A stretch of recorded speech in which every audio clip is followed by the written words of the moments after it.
కీర్తనల గ్రంథంలో నుండి 135వ అధ్యాయం చదువుకుంటున్నాం. యెహోవాను స్తుతించుడి, యెహోవా నామమును స్తుతించుడి. యెహోవా సేవకులారా, యెహోవా మందిరములో మన దేవుని మందిరపు ఆవరణములలో నిలిచిండు వారలారా, యెహోవాను స్తుతించుడి. యెహోవా దయాళుడు, యెహోవాను స్తుతించుడి. ఆయన నామమును కీర్తించుడి, అది మనోహరము. యెహోవా తన కొరకు యాకోబును ఏర్పరచుకొనెను, తనకు స్వకీయ ధనముగా ఇజ్రాయేలును ఏర్పరచుకొనెను. యెహోవా గొప్పవాడనియు మన ప్రభువు సమస్త దేవతల కంటే గొప్పవాడనియు నేనెరుగుదును. ఆకాశమందును భూమి యందును సముద్రముల యందును మహాసముద్రములన్నిటి యందును ఆయన తనకిష్టమైనదంతయు జరిగించువాడు. బూదిగంతముల నుండి ఆవిరి లేవజేయువాడు ఆయనే. వాన కురియునట్లు మెరుపు పుట్టించువాడు ఆయనే. తన నిధులలో నుండి గాలిని ఆయన బయలువెళ్ళజేయును. ఐగుప్తులో మనుష్యుల తొలిచూలులను పశువుల తొలిచూలులను ఆయన హతము చేసెను. ఐగుప్తు నీ మధ్యను ఫరో ఎదుటను అతని ఉద్యోగస్తుల ఎదుటను ఆయనే సూచక క్రియలను మహత్కార్యములను జరిగించెను. అనేకులైన అన్యజనులను బలిష్ఠులైన రాజులను ఆయన హతము చేసినవాడు. అమోరీయుల రాజైన ఓగును హతము చేసెను. కానాను రాజ్యములన్నిటినీ పాడు చేసెను. ఆయన వారి దేశమును స్వాస్థ్యముగాను ఇజ్రాయేలీయులైన తన ప్రజలకు స్వాస్థ్యముగాను అప్పగించెను. యెహోవా నీ నామము నిత్యము నిలిచును.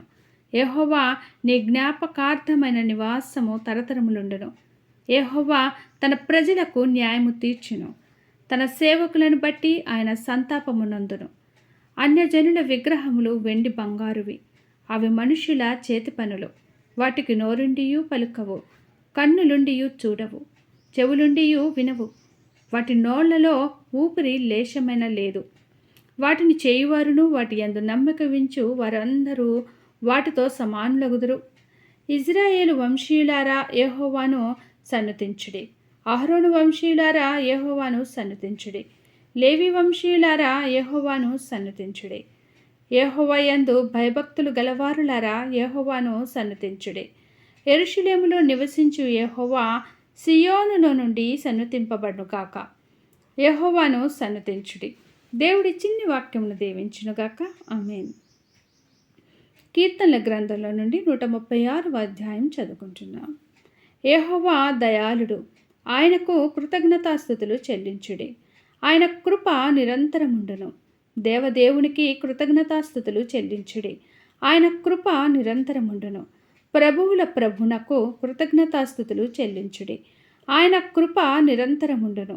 ఆయన ఒక్కడే మహాశ్చర్య కార్యములు చేయువాడు.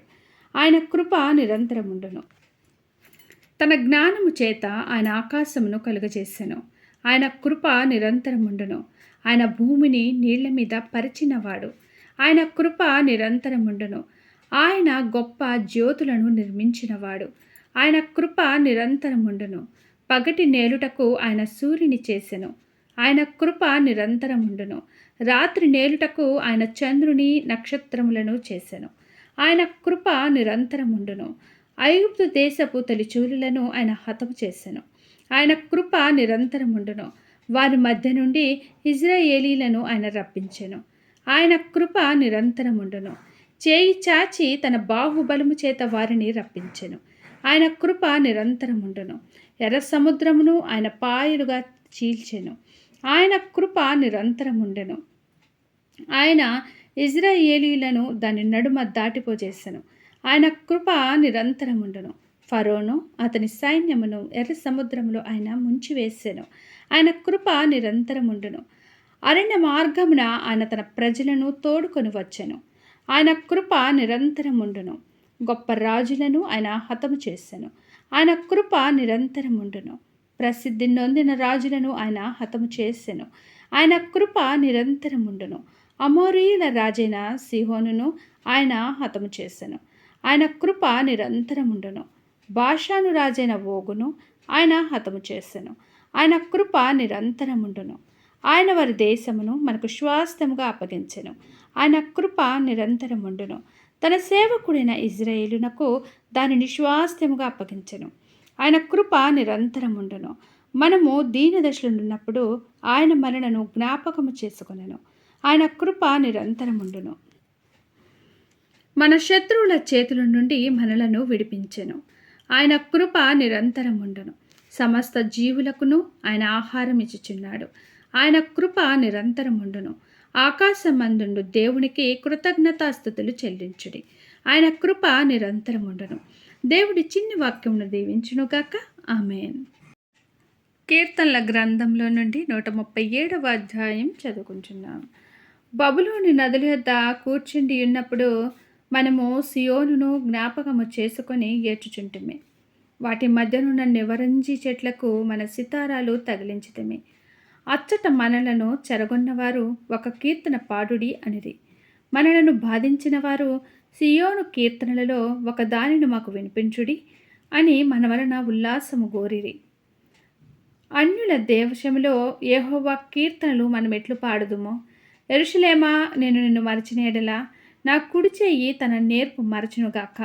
నేను నిన్ను జ్ఞాపకము చేసుకొనని ఎడల నా ముఖ్య సంతోషము కంటే నేను యెరూషలేమును హెచ్చుగా ఎంచని ఎడల నా నాలుక నా అంగిటికి అంటుకొనుగాక. యెహోవా ఎదోము జనులు చేసినది జ్ఞాపకము చేసుకొనుము. యెరూషలేము పాడైన దినమును జ్ఞాపకమునకు తెచ్చుకొనుము.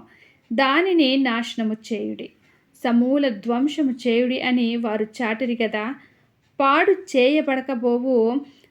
చేయబడబోవు బబులోను కుమారి, నీవు మాకు చేసిన క్రియలను బట్టి నీకు ప్రతీకారము చేయువాడు ధన్యుడు.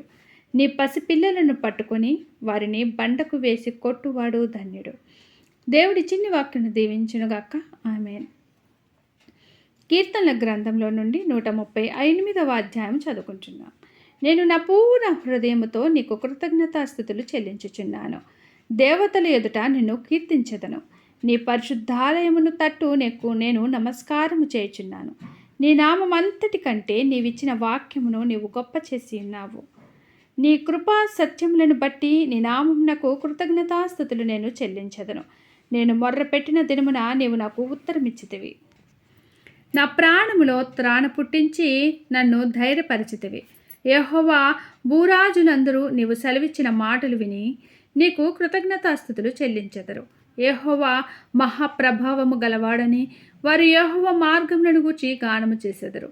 యెహోవా మహోన్నతుడైనను ఆయన దీనులను లక్ష్యపెట్టును. ఆయన దూరం నుండి గర్విష్ఠులను బాగుగా ఎరుగును. నేను ఆపదలలో చిక్కబడి ఉన్నను, నీవు నన్ను బ్రతికించెదవు. నా శత్రువుల కోపము నుండి నన్ను రక్షించుటకై నీవు నీ చేయి చాపెదవు. నీ కుడి చేయి నన్ను రక్షించును. యెహోవా, నా పక్షమున కార్యము సఫలము చేయుము. యెహోవా, నీ కృప నిరంతరముండును. నీ చేతి కార్యములను విడిచిపెట్టకుము. దేవుడి చిన్ని వాక్యమును దీవించునుగాక. ఆమేన్. బైబిల్లో నుండి ఇలాంటి వాక్యాలు చదివినిపించాలనుకుంటే ప్లీజ్ లైక్ చేయండి, ప్లీజ్ షేర్ చేయండి, ప్లీజ్ సబ్స్క్రైబ్ చేయండి. దేవుడు మనందరికీ తోడేండునుగాక. ఆమేన్.